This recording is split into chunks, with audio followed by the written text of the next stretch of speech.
Joining me now is Husam Zomlot, Palestinian Ambassador to the United Kingdom. Thank you very much for being with us. Just first of all, your response to what the Israeli minister was saying about the killing of the 15-year-old boy. He said we were targeting terrorists. I mean, I don't understand, Mark. Hello first. I don't understand how such a minister would go and sleep, especially if he have children, if he has kids. Shooting a child in the back of his head has nothing to do with violence or terrorism. And this is exactly a story that has lasted for a long time. Only the last 3 months, Mark, Israel has killed 94 Palestinians. 17 of those were children, 1 woman. So the record is absolutely clear. This is chronic. It is the DNA of Israel and its occupation and oppression that is with us for the last 75 years. It's a vicious circle. Israel justifies its oppression and atrocities and war crimes by the so-called right of self-defense, when international law is very clear about such a term that Israel has made absolutely mockery of it. The fact of the matter is everything that is happening and has been happening is illegal, is a war crime. This morning, 7 ministers, together with 20 members of Knesset, led a demonstration right in the middle of the occupied West Bank, demanding to build a new settlement, illegal colony deep in the West Bank, even illegal according to Israeli law. It's an outpost. Today, we saw all that covered by the political class in Israel support for the continuation of the illegality. But do you condemn the killing of these 2 British-Israeli sisters and their mother? Do you condemn that? Well, it's such a tragedy, really such a tragedy, and we have always said, and we continue to say, violence must absolutely stop. International law must be applied. Civilians must not be targeted. But do you accept that was carried out by a militant? But do you accept that was carried out by a militant Palestinian group?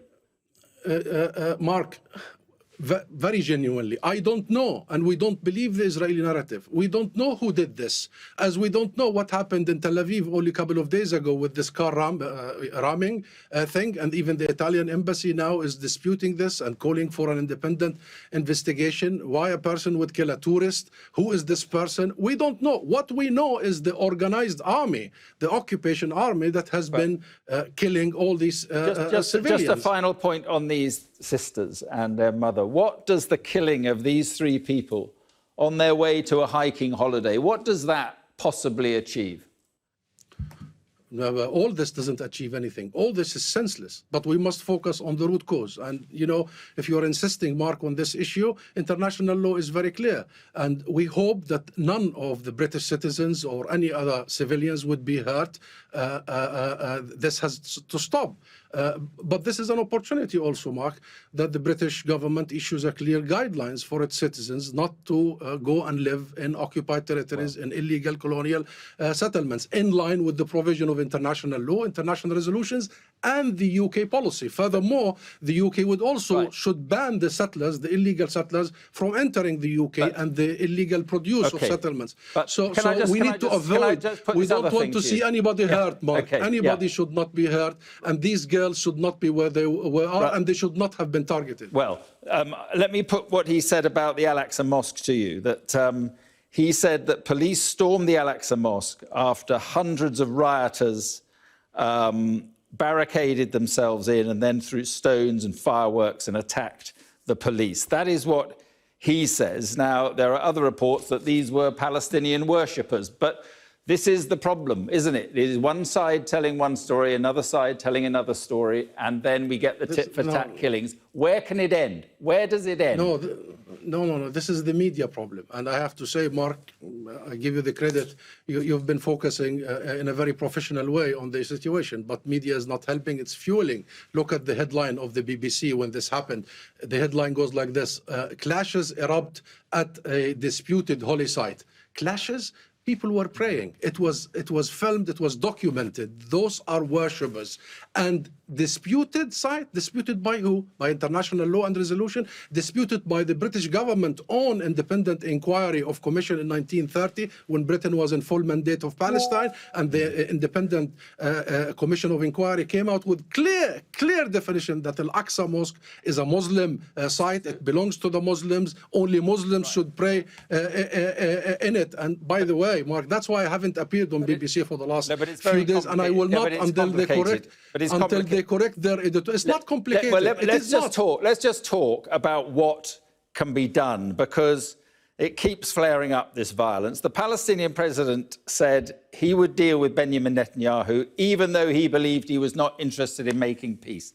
Is that happening at all? Are there any talks going on? Because the last meaningful talks were 2014. Yeah, this is not about talks. This is about getting things right. We've been talking for a long time, and so long as Israel feels it's the fourth strongest army, it has a nuclear, weapon, it's fully supported by the U.S., by the rest of the West, shielded from any accountability. We are not allowed to take Israel to the ICC or the International Court of Justice or even the UN Human Rights Council. Israel will continue doing this and will use the talking to further its occupation and colonization and besiegement and murder of the Palestinians. Should I give you the numbers or the record? I'll spare you that. I'm interested on this issue of talks. Why have there been no serious Israeli-Palestinian talks since 2014?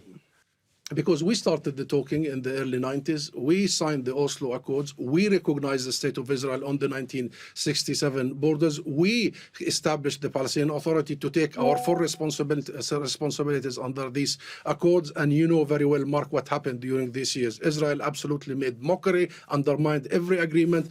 It quadrupled its settlement expansion, the illegal colonies inside the occupied territories, undermined any prospects. So the solution is not talking. The solution is the equal application of international law, especially at a time when we see what is happening in Ukraine. And the solution is that international media start depicting the situation as it is. Enough about this two-sidism. There's one side in this. That is the occupier, the colonizer, and the besieger. Ambassador, we've got to leave it there. Thanks very much indeed.